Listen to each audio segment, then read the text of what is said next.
A lot of the people who are calling for a halt are actually the gurus themselves. One level of concern is that these things are untested. Nobody really knows what happens when they go out in the wild. There seems to be all kinds of potential for evil people to use this for evil purposes. But the other level of concern is this, what's often called an existential risk, that these things could potentially accelerate away and become super intelligent. Then all bets are off. Nobody knows what's going to happen. In all other areas of the world, there are always physical limits to how big and how strong you can make things. There are physical limits to how powerful an engine can be, how big an organism can grow to. But when you're dealing with ones and noughts, there doesn't seem to be any physical limit to the processing power that is possible. And it's really that phenomenon which is what scares people.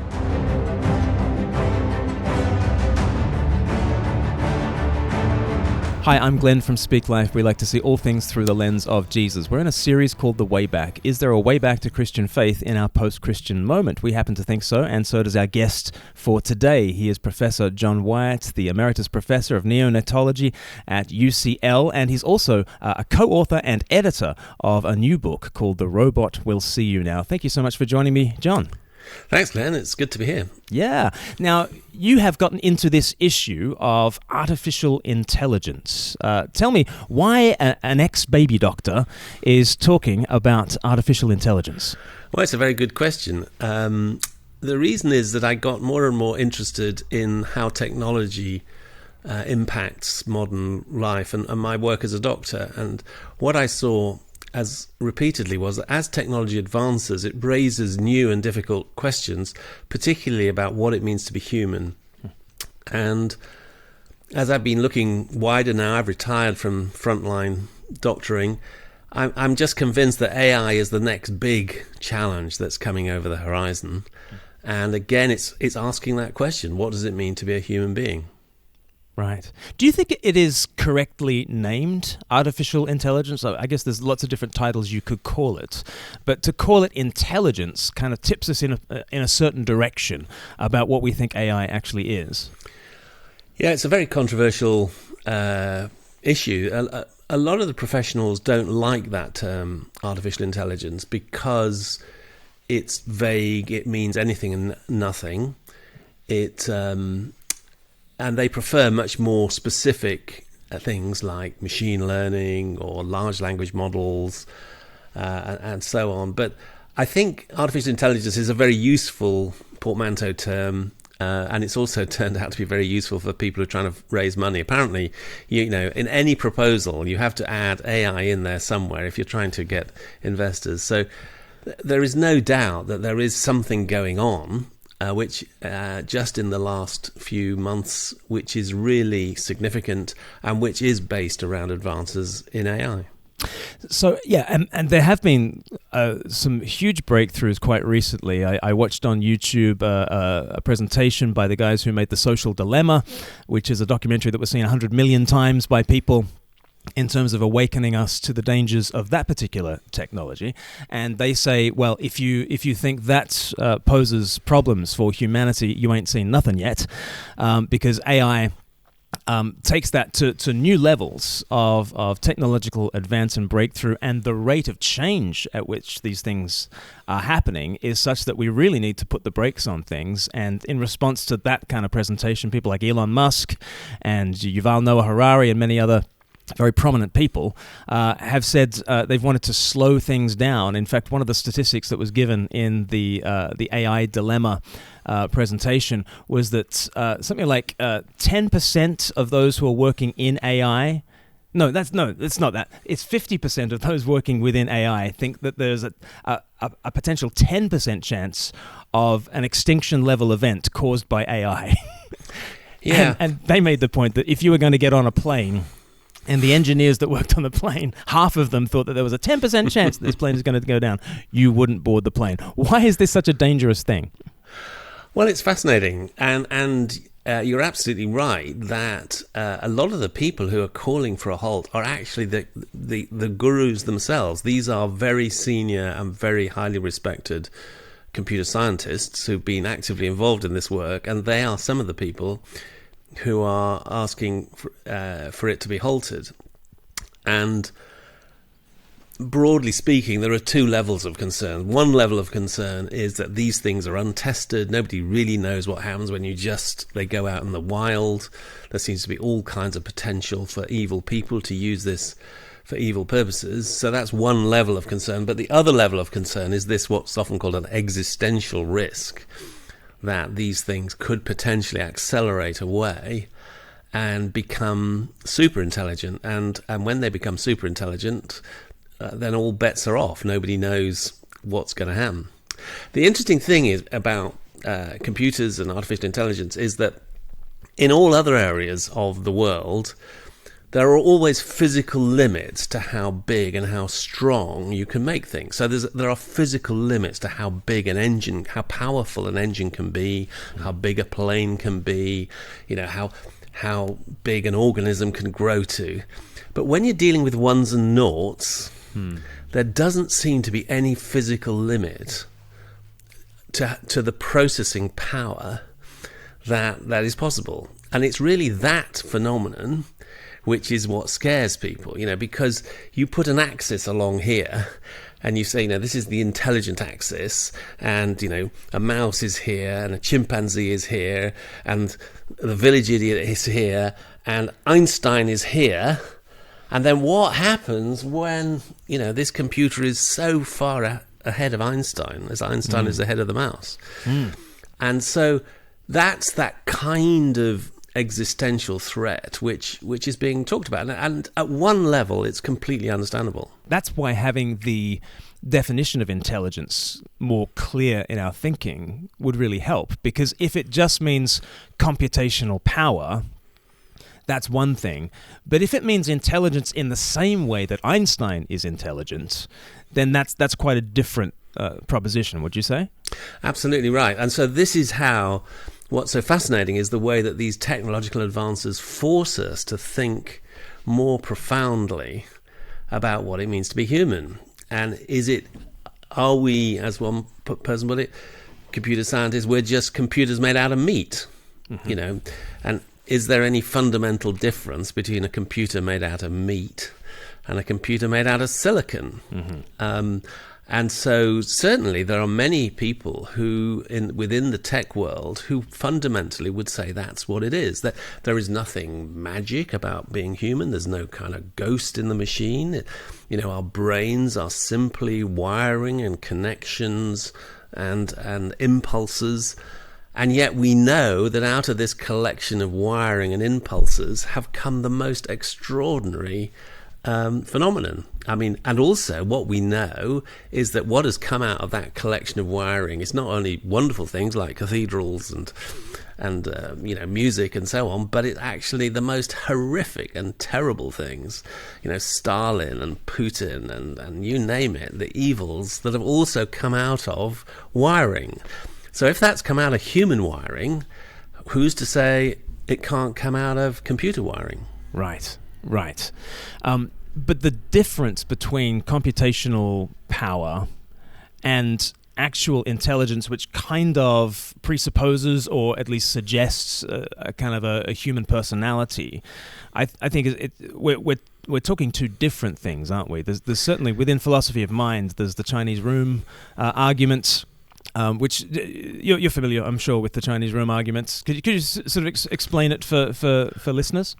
Okay, so the Chinese room is an interesting thought experiment which philosophers play. It was invented by a philosopher called John Searle, and he imagined that you've got this room which is completely closed off, and inside there's a human being, and you feed in a question in one language, and out of the other window comes a piece of paper with a question in another language. And the Chinese room experiment is that in one case you've got a person inside this closed room who's actually a native Chinese speaker, and he's just translating on the fly. And on the other hand, you've got someone inside the room who knows absolutely nothing about Chinese, but he's just got an arsenal of dictionaries, and he's able to look up the dictionaries and put out the right answer. And Yes. John Searle says there is a difference, that the guy who's the Chinese speaker actually understands understands the question, understands the language, whereas the guy who's simply using the dictionaries and some kind of algorithm has no comprehension or understanding of Chinese. Right.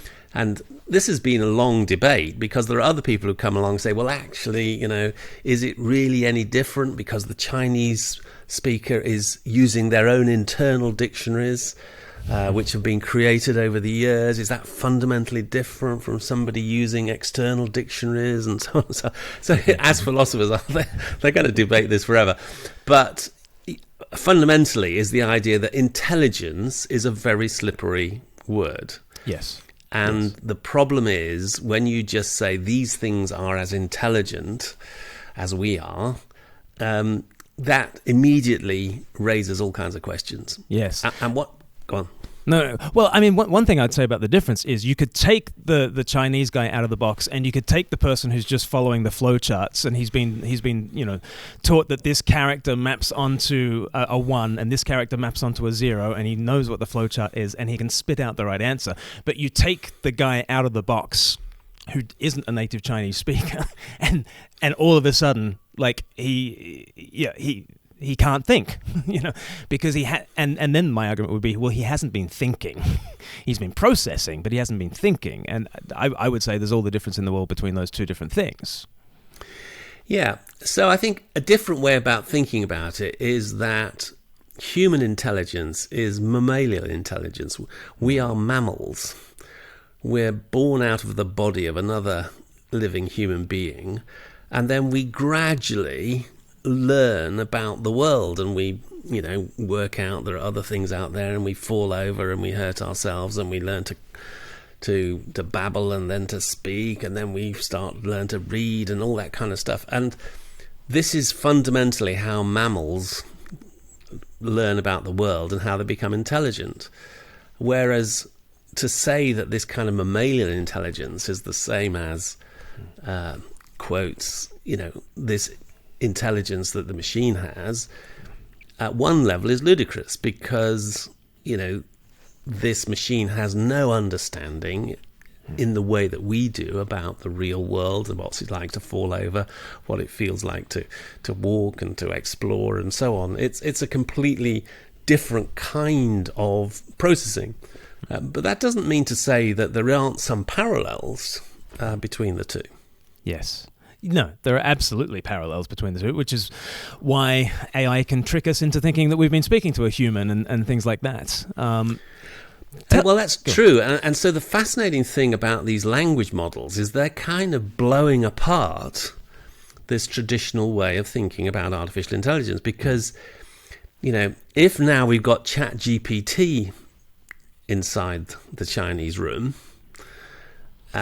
is that the same as the human being simply looking up the dictionaries, or is there something going on inside ChatGPT which is closer to the way that human beings process language? And that's all the evidence is that that's exactly what's going on. So bizarrely, these extraordinarily complex machines are managing increasingly to replicate what goes on inside our own heads. Yes.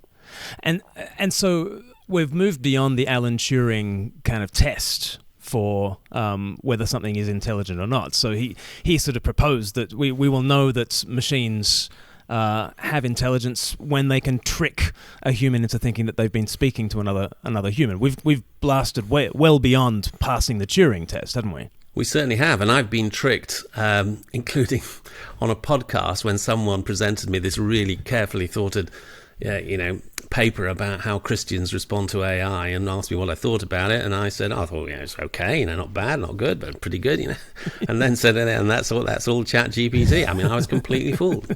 Yeah. Because explain to us what ChatGPT is doing. It's like, I've had it explained to me. It's like extremely sophisticated predictive text. So just as your predictive text as you're sending to your mum will suggest what the next word might be, it does that with like billions more computations behind it, and it kind of figures out what the next right thing might sound like. It's like, how would you explain ChatGPT? Yeah, to be honest, I think that's a bit too simplistic. Yeah. I mean, of course, at one level it's right. It is predictive text. You type in this prompt. But it's important to step back a bit. What's been happening is that these models have been trained on ridiculous amounts of data. And it's all human language, or nearly all of it. So they've gone across the web, scraping up everything they can find. So, every single book that's ever been written that is on the web is all there, the text, every web page, vast amounts of... And it's all gone into there. And then, using supercomputers, these things have been just processing and churning through these words in order to uncover the relationships between different words. And the way that these models work is that they try to predict the next word in all this vast amount of data. And then each time when it gets it wrong, it then goes back and readjusts its models. So if you take something like ChatGPT, it ends up with an equation which has 175 billion variables, all of them at 9 decimal places. Wow.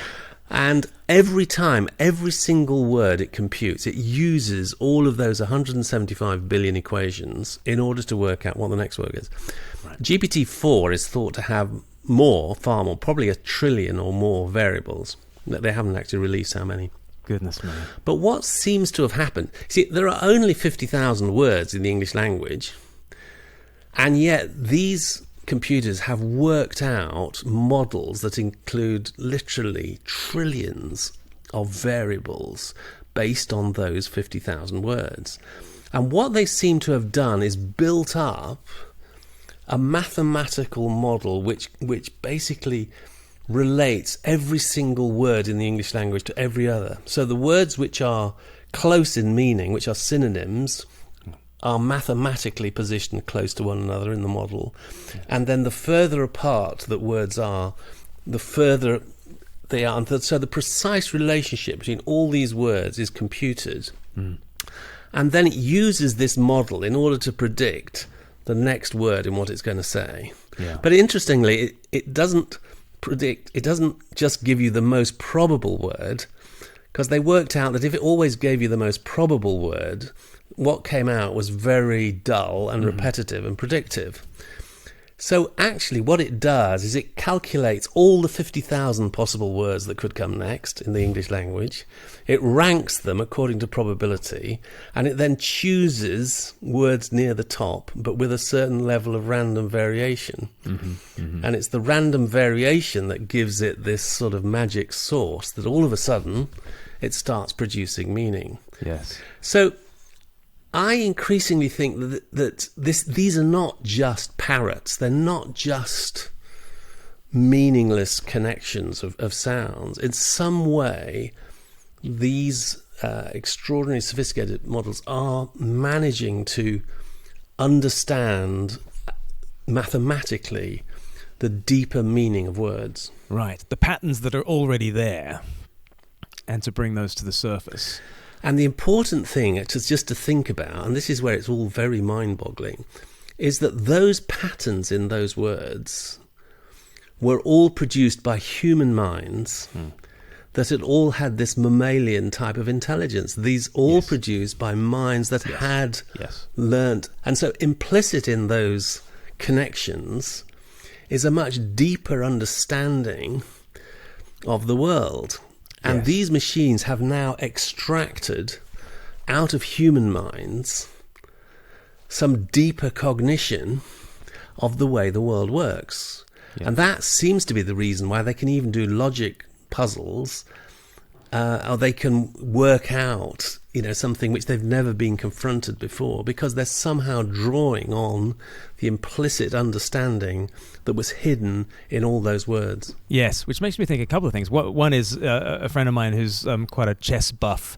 I sort of asked him, like, what does he think about, Deep Blue or whatever the latest supercomputer is, and its ability to beat a Garry Kasparov or a chess grandmaster. And he very philosophically just sort of said, well, but Deep Blue is made by humans too, so it's not man versus machine. it's man versus man. Like it really is a human versus a human kind of a technology. But the other thing it makes me think is the centrality of language to all these things that really came across in the AI dilemma presentation. They sort of said what has really kickstarted the exponential growth in AI's capabilities is recognizing that not just text-based applications, but graphics-based applications, music-based applications can be boiled down to language, so that you don't have disparate people working on different kind of AI applications. Well, you do, but driving it all is figuring out that the kind of the master key that unlocks all these things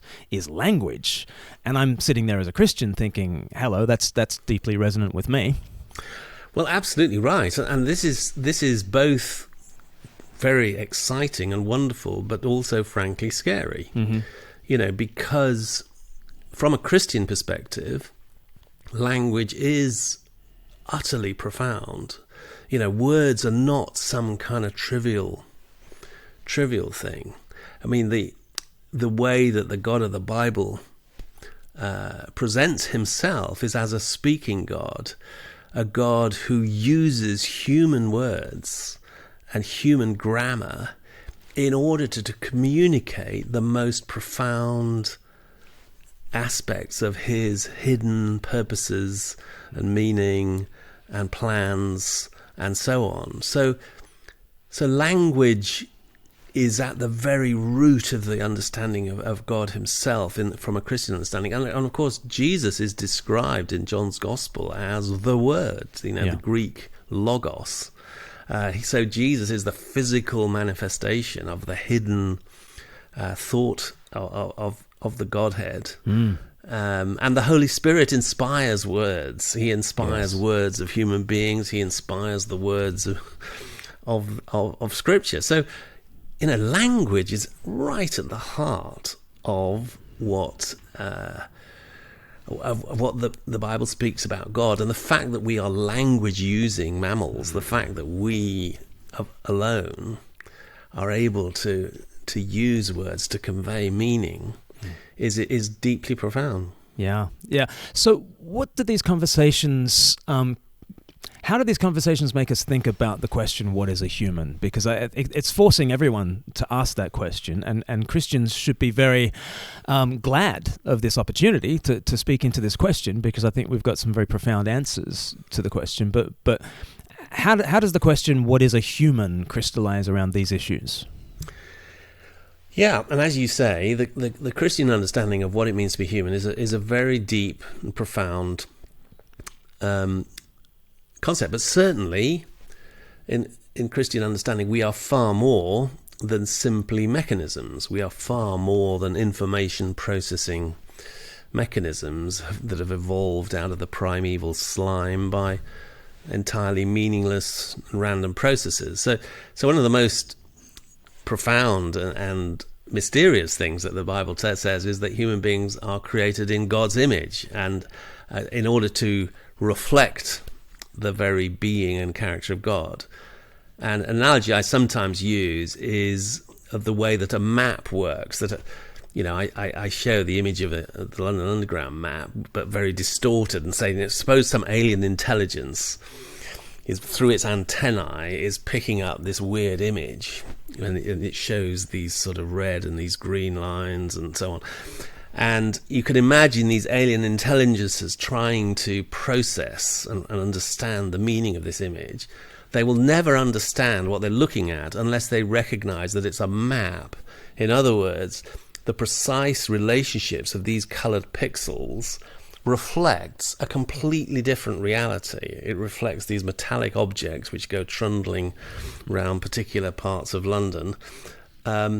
So these two things which appear to be utterly unrelated, some abstract pixels and diagram and these metallic objects, actually have a hidden connection. One is a map of the other. And then this is some kind of analogy that God chose to take this humble carbon-based life form, Homo sapiens, and use it to map onto his own character and being. So you will never understand what Homo sapiens is unless you understand that in some kind of way we're a map. We're a reflection of some other reality. It's quite similar to what's that paper? The remarkable usefulness of mathematics. Yeah.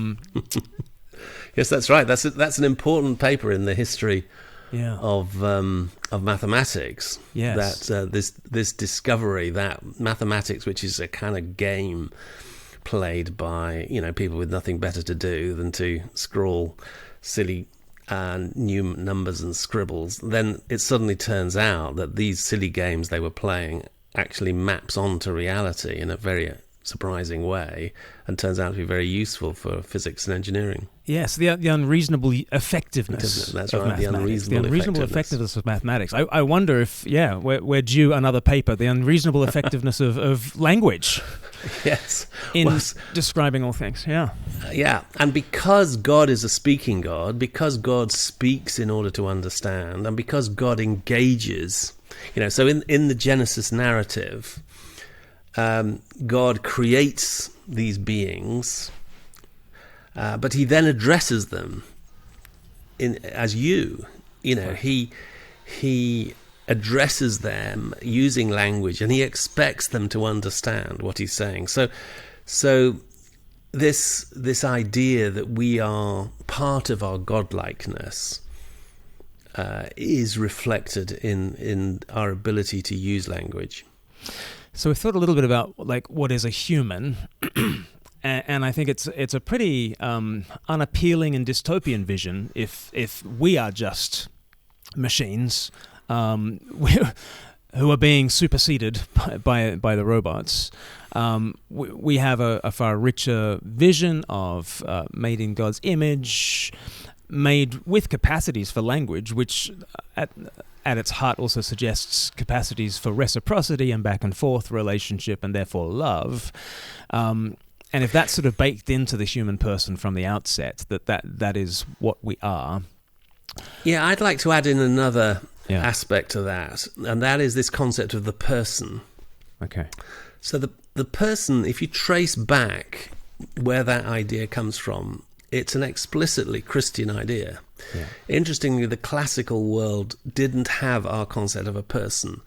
They had the concept of a persona, which was a mask. It was the social face you presented.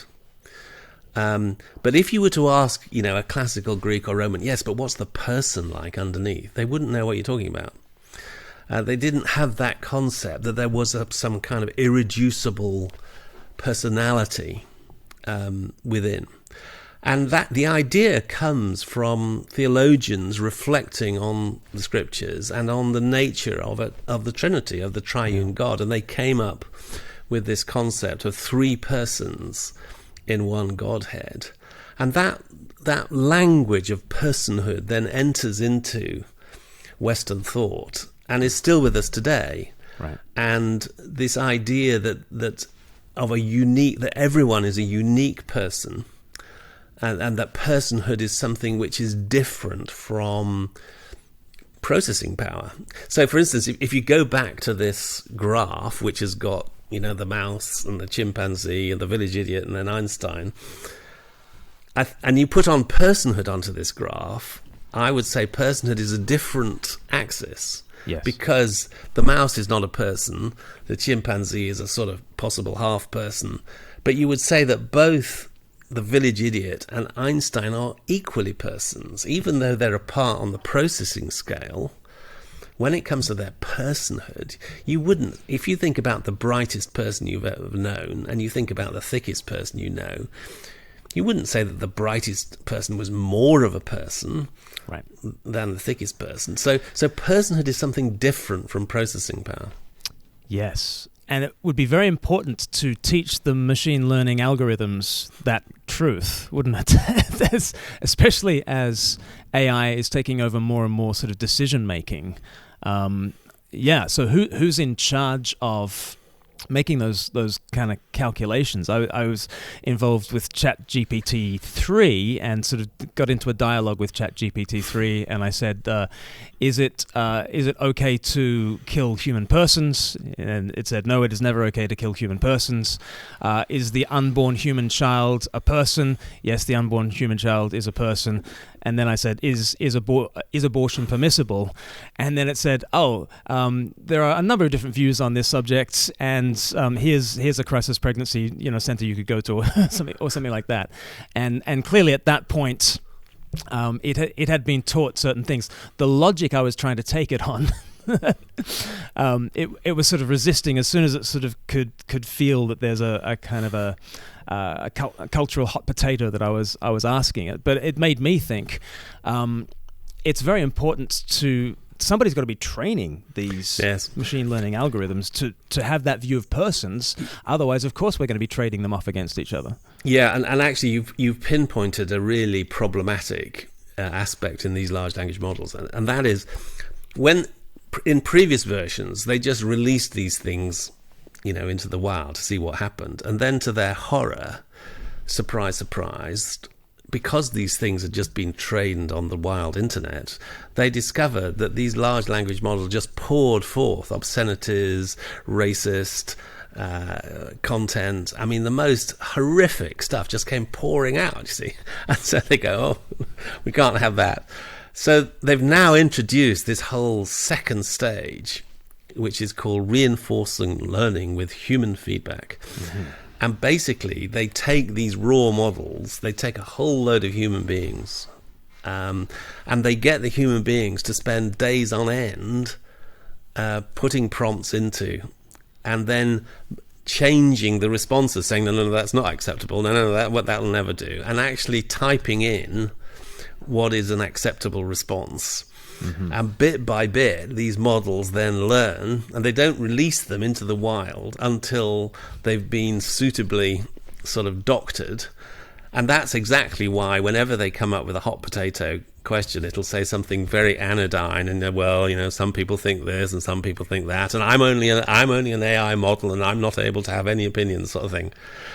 But this is, of course, what's now happening is that all the prejudices and limitations of the human trainers is now being encoded in the model and comes with this kind of machine authority, when actually it's simply the biases and prejudices of a whole bunch of humans, most of whom, surprise, are American, most of whom, surprise, have left-leaning politics, and it. So this is a real problem. How do we deal with bias? How do we deal with the underlying human assumptions that's hidden here?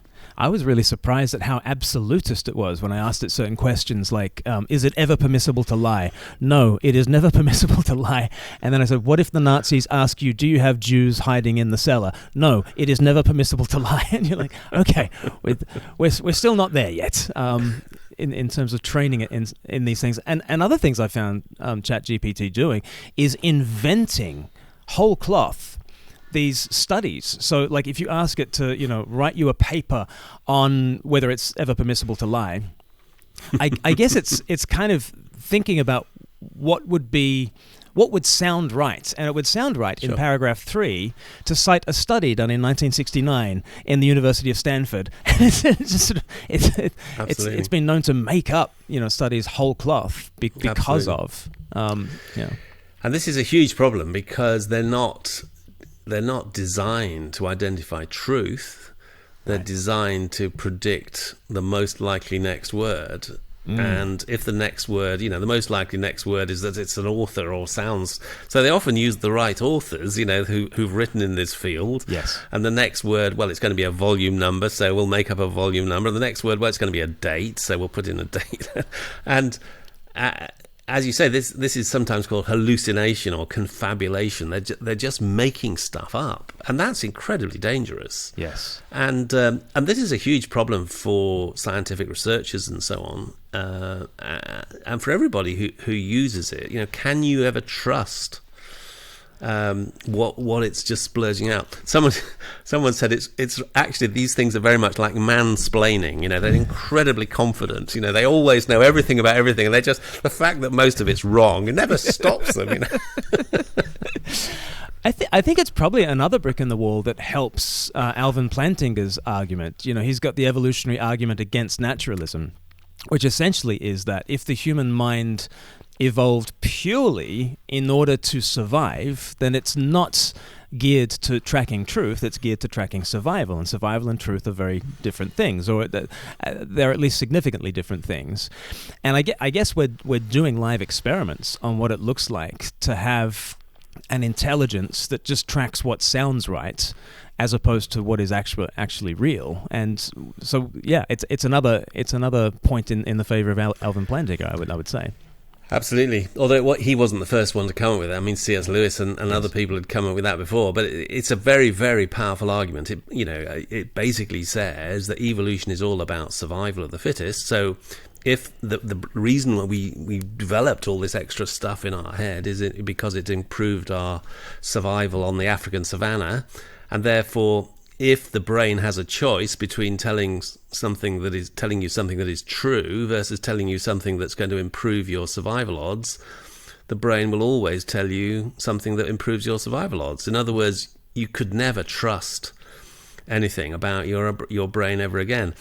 And this leads to a kind of paradox which you often find in the neuroscience literature, in that neuroscientists go on at extraordinary lengths about the limitations of the human brain, and human memory is so pathetic, and human processing has multiple failures and so on. And how do we know all this? Well, of course, our human brains have taught us how completely unreliable and untrustworthy human brains are. So you think, well, hang on a minute. Neuroscience would be completely impossible if the human brain was really as dodgy as you said it was. So then the neuroscientist plays the trick. Well, it says everyone else's brains are completely rubbish, but of course my brain, it works incredibly well. Yes, that's right. Yeah, and you cannot escape the human. You just cannot. So what kind of society are we aiming for? I was sharing before we came on. There's the Wall-E vision of the axiom humans who float away. Where is it? Let me see. Do people know about this? This is the Disney film Wall-E, which, if you haven't seen it, is well worth watching, because it's absolutely prophetic in my view. I think this is as good as any Old Testament Elijah view of the future.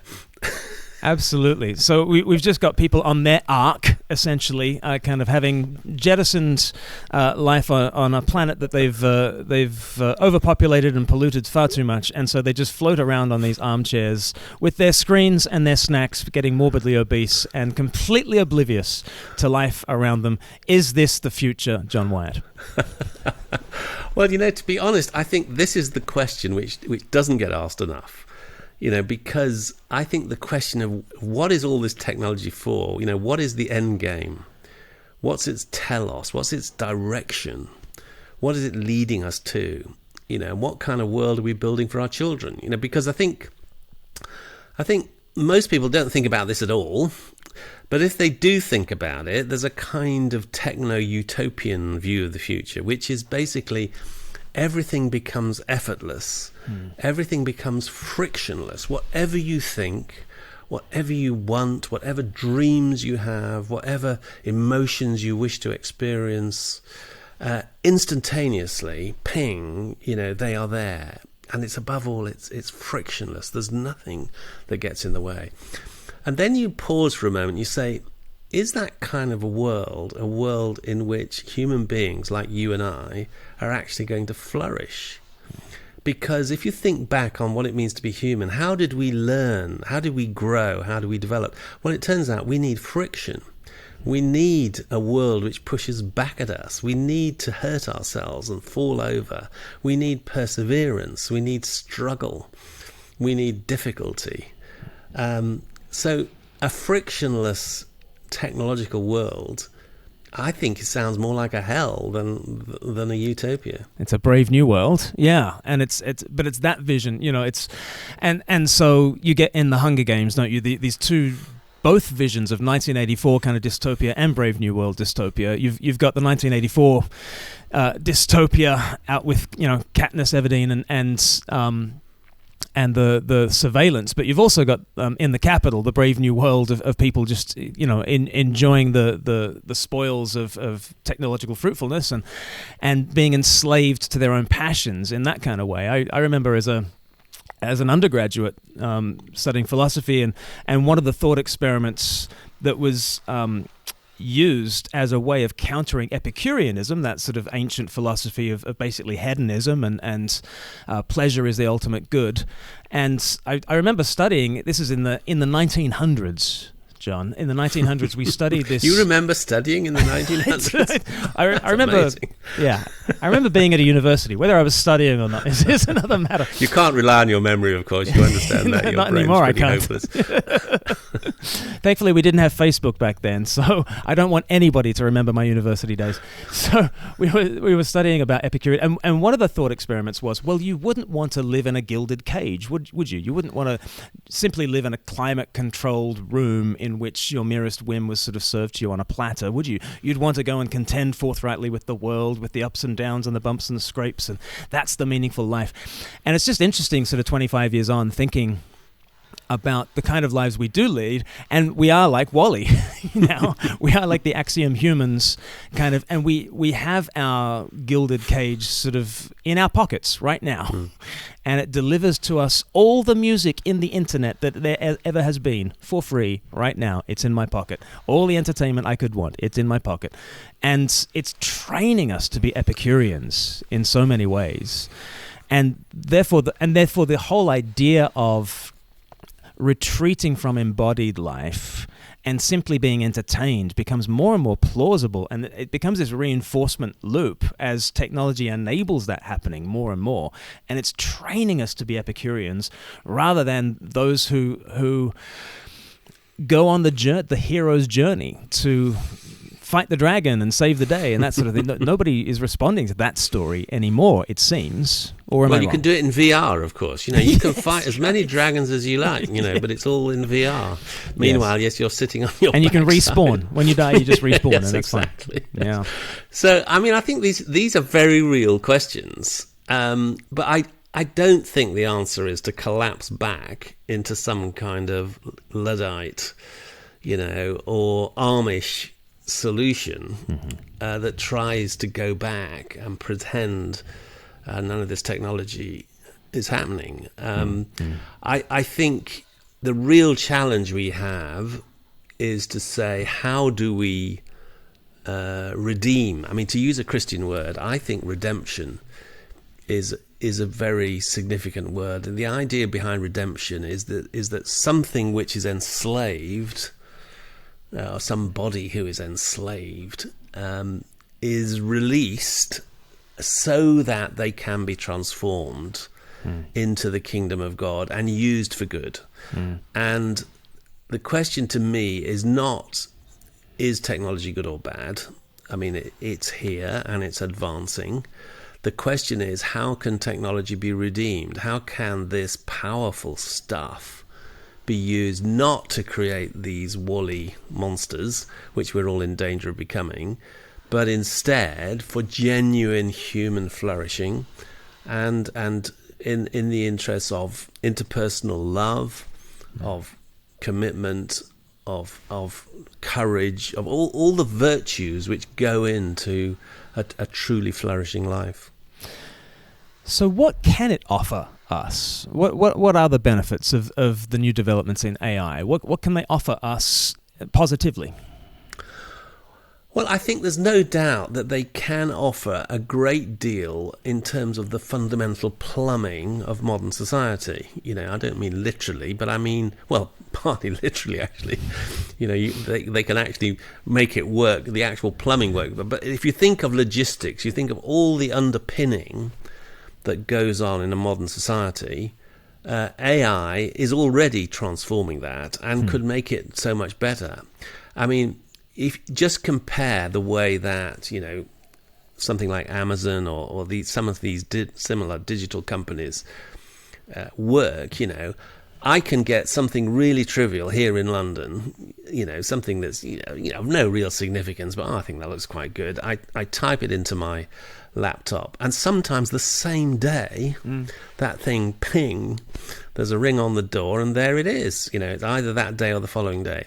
I compare that with the National Health Service, where, I want to find the result of a blood test, I want to arrange an appointment, I want to make sure that the records are available in X, It's like, it's the dark ages. Just think what would happen if Amazon and that quality of technology, that plumbing, logistics, was actually available for all healthcare across the planet.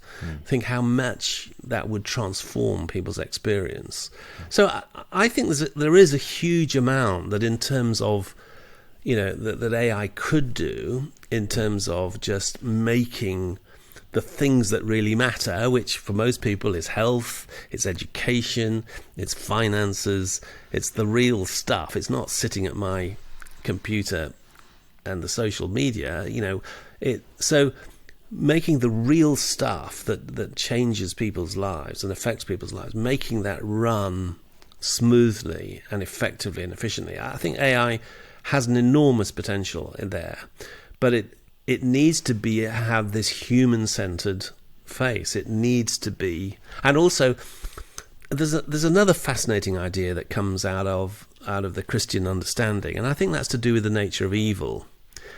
Because the interesting thing is that the Silicon Valley technologists, that whole Silicon Valley worldview, it really doesn't have a category for evil. It just doesn't compute. They understand programming errors, bugs. They understand just random events that happen, but they don't really understand malevolence. They don't really have a category for it.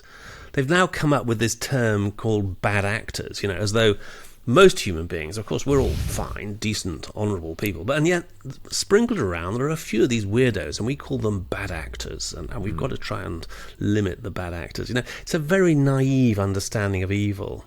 The Christian understanding of evil is much more profound. It's something that recognises there is evil in every human heart, that all of us are touched and contaminated in different ways by evil, and that evil can be very subtle, and also it can be emergent. It emerges out of relationships. It emerges out of human beings getting together.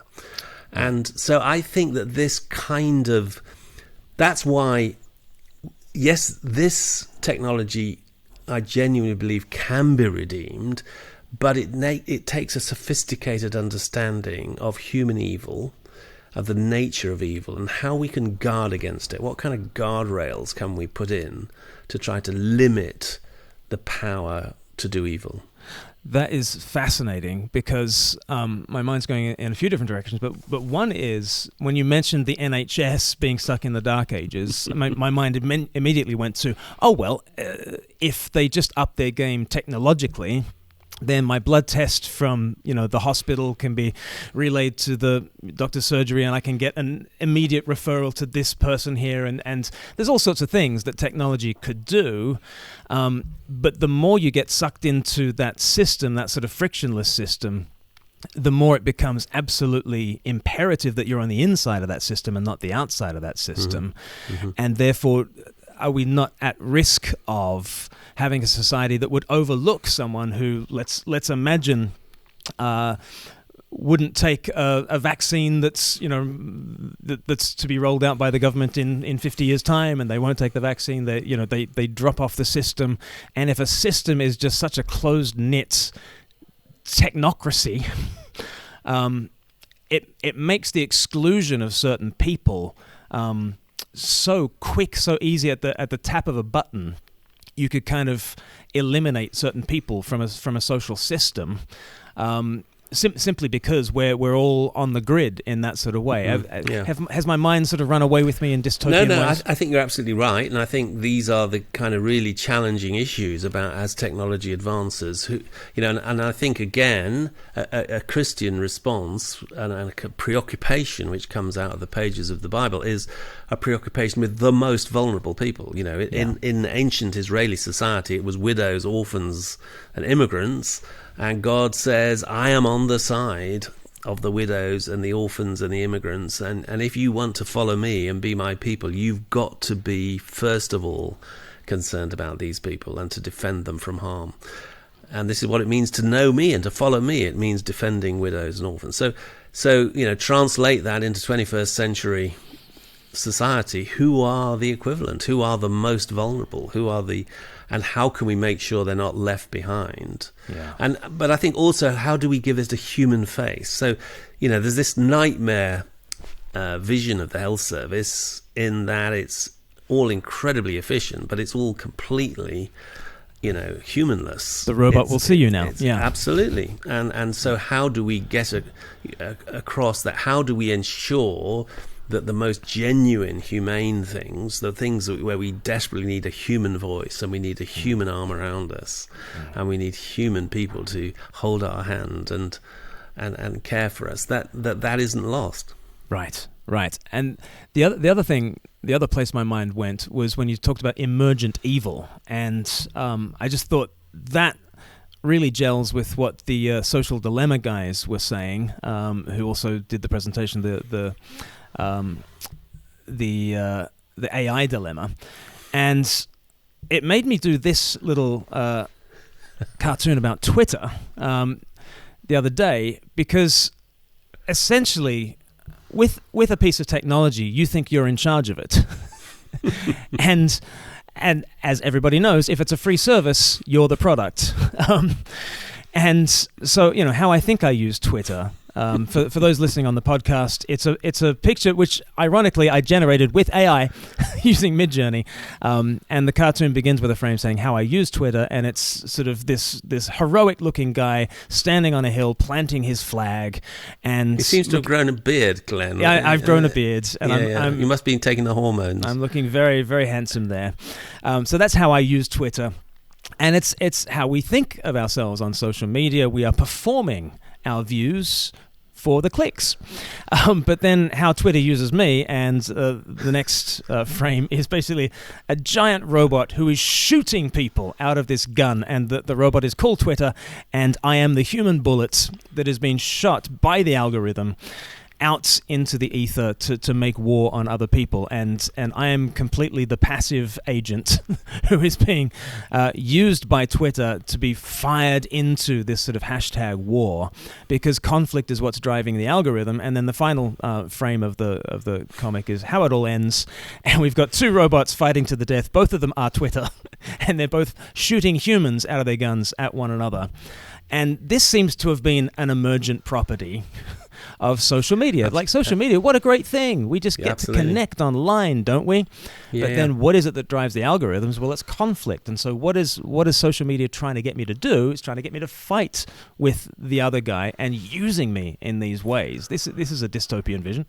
It is indeed. And, you look back to those early creators from Silicon Valley, Zuckerberg and others, they still had a kind of hippie era dream. They came from open source, sandal wearing, love and groovy vibes. Absolutely. And information wants to be free. And we're never going to charge anybody. We just put it out there. And Mark Zuckerberg says, I'm going to connect every single human being on the planet. What could possibly go wrong?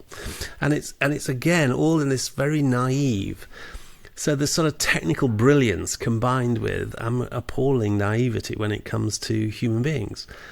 So what goes wrong is more than just algorithms. I mean, yes, it is partly to do with algorithms, but the algorithms are actually trading on something in the human heart, and are the fact that emerging as we connect people, what emerges is not always peace, truth, love, aren't we all friends? What emerges is vicious jealousy and hatred and abuse and scorn.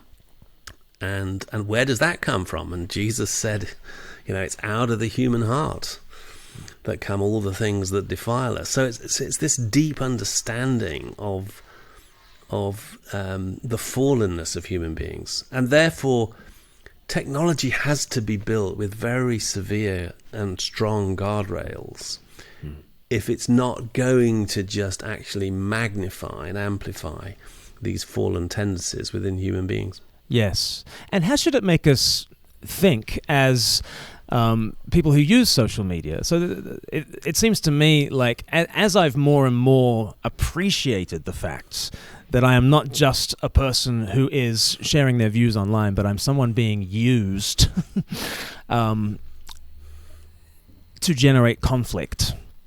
It's made me much more circumspect about how I use social media, and made me much less quick to share my thoughts on something, even if I'm 100% convinced that what I think about a subject is correct. It's really made me rethink whether I need to be the 30,000th person who makes that point and adds to the pylon. Right. I think this is one of the fascinating things. It's made me reflect about what it means to be embodied. If you and I, Glenn, were having a conversation in a room face to face with the door shut, I can say something to you which is really hurtful and mean and spiteful and destructive, but that evil is by definition limited by our embodiedness. You could go off and tell your wife, do you know what that John Wyatt said to me? And she could say to someone else, but basically it's limited because we are physically embodied. Once you go into this virtual realm, once you go into a digital realm, then there is no limit. In the end, every single person on the planet virtually could be informed about what I said to you, and that evil that was generated between two people is just suddenly blown out of all proportion. And it's the very disembodiment that allows evil to magnify like that. Yes, I'll send you a clip after this. There's a hilarious example of a chat show host, one of the Jimmies. They do this exercise in New York City. There's a baseballer who plays for the New York Yankees, and he gets traded to the Seattle Mariners. And so everyone in New York hates him for leaving them. And then the Mariners play the Yankees at home in Yankee Stadium. And so they go to Yankee Stadium and they ask people, like, when you get inside the stadium and you see this baseballer, and they've got the big cardboard cutout of him, what are you going to say to him? And they all say, oh, boo, you suck! Boo, you suck! And they are performing their outrage for the camera to this avatar. And then the genius part of it is the actual baseballer steps out from behind the cardboard cutout. Try booing it one more time. Boo! Stay in Seattle. We don't need you in New York. Hey! How are you? Good. How you doing? I'm good. How are you? Good. And the change you see in people is just immediately they go over and they want to take selfies, they shake his hand, they say I'm a massive fan. It's so different. The in-person thing just transforms everything. Yeah. And this is a very weird thing, isn't it, about this technology, that its ability to magnify the worst aspects of our humanity completely unintentionally. This was not anything that anyone intended, but this is why I think this concept of a kind of emergent property is really interesting and powerful, and why we need to develop a much more sophisticated understanding of evil and how it can penetrate. And the idea that, again, going back, so in Christian thinking, language is incredibly important because it reflects the very essence of God himself, the speaking God. But then in that early chapters in Genesis, as Tim Keller said, when Satan decided to attack Eve, he didn't use a hammer, he used an idea. And it's language. So it is language, a particular sequence of words, which is the destructive bit that evil enters into the world. So language is immensely powerful, and can be used by evil to enormous destructive effect. Yes, and the scriptures are not silent on that. Book of Proverbs, the Book of James would be a great study for people to do as they think about how to navigate this space. Final question, John. What sort of churches should we be? So if church is the body of Christ and is embodied in that kind of way, it seems like there is an opportunity for church to model what human flourishing looks like. What are the opportunities, and what should church look like, do you think? Well, it's a really good question, and I think the honest answer is I don't know. I feel we're all way behind on this. You know, it's one of the sadnesses to me is that, you know, so many church leaders out there, you know, some of them are using ChatGPT to write their sermons, but they're not really reflecting on, you know, the deeper meaning of all this that's going on. I mean, one approach, which to be honest is quite attractive to me, and that is that it could be that you could see the physical meeting together of Christians in a church family as being the ultimate safe space that is completely technology free, and it is, you know, it is the place where everything we do is old-fashioned Mark I humanity, you know, where we actually talk to one another, we sing together, and isn't it interesting that the most profound service of worship, which comes all the way from the New Testament, the Holy Communion, the Eucharist, it's the one thing that only works face to face. It is an expression of embodiment. So, I mean, it's quite interesting because most of our churches, including the one I go to in central London, is sort of transforming itself into a television studio, you know, with with multiple, you know, lights and PowerPoint and all the rest. And so the question is I'm not, you know, there is a place for that kind of technological Christianity, but I think we've got to think more seriously about what is the underlying message we're communicating here. Yeah, I think so too. And we will keep thinking together. John, tell us more about this book and how people can catch up with your work. Yeah, thanks. So the book's called The Robot Will See You Now. It's published by SPCK. You can find it on Amazon or all good bookstores, as they say. And I have a website called johnwyatt.com. You can find quite a lot more material there.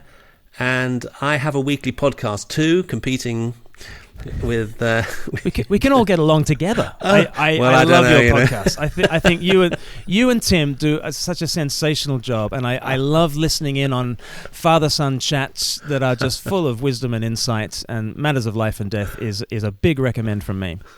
Well, thanks very much. Yeah, so that comes out every week, and that's on the Premier Unbelievable label. Well, John, it's been an absolute pleasure and privilege talking to you, and I hope to speak to you again soon. Thanks very much, Glenn. It's been great.